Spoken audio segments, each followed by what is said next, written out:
විසින් කරන පාපයන් කෙනොයි තමන් කිලිටිවන්නේ. තමන් විසින් පව් නොකිරීමෙන්මයි තමන් පිරිසිදු වන්නේ.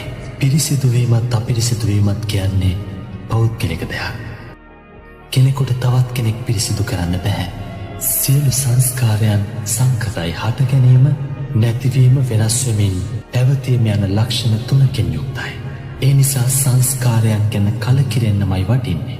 චතුරාර්ය සත්‍ය අවබෝධ නොකළ නිසා ඉපදෙමින් මැරෙමින් සංසාරයේ යන මේ සියලු සත්වයෝ දුකින් දුකටම පත්වෙනවා.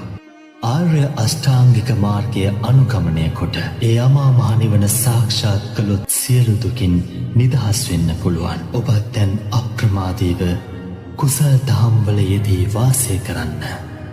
ඔබ මේ ගත කරන මිනිස් ජීවිතය තුළ මනුෂ්‍ය වර්ගයාගේ යහපත පිණිස පිළිපදින්න.